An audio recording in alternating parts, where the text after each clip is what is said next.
Вообще песня посвящается Сергею Соколову. Замечательный человек наш. В 64 года зайти на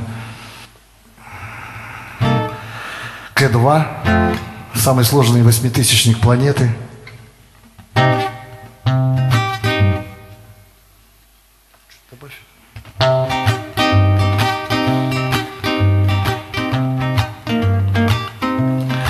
Случилось так, что наступило снова лето, и круг замкнулся, и опять пора туда, где все не так, и вертикальная планета покрылась льдом, как Дед Мороза борода. Где все не так, и вертикальная планета покрылась льдом, как Дед Мороза борода.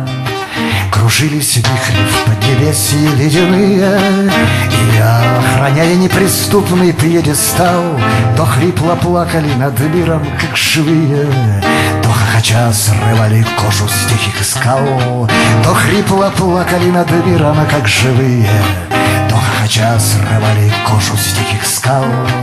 И мы разбавим черно-белые просторы шатрами яркими в верховьях ледника, и оживут необитаемые горы, и над вершиной разойдутся облака.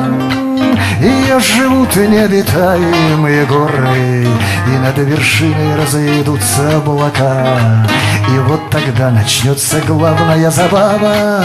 По необъезженной стене когда-нибудь повиснет тонкая людская переправа, чтоб между небом и землей наладить путь.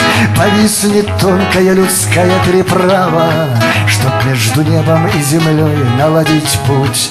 А сверху видно, что земля подобна шару, и Гелиос на колеснице на своей сжигает крылья непокорного Икара, и дальше гонит огнедышущих коней. Сжигает крылья непослушного Икара, и дальше гонит огнедышущих коней.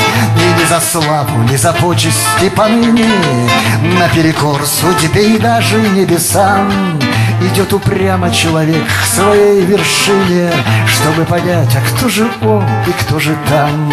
Идет упрямо человек к своей вершине, чтобы понять, а кто же он и кто же там. Дорога вниз всегда идет через вершину, и не хватает силы повернуть домой. И вечность ждет всех не вернувшихся в долину, и равнодушный плач метели ледяной. И вечность ждет всех не вернувшихся в долину, и равнодушный плач метели ледяной. И нам за них придется кланяться отчизне, ведь век идет, и в речке катится вода. Они любили жизнь, но горы больше жизни, и потому в горах остались навсегда, и потому в горах остались навсегда, и потому в горах остались навсегда.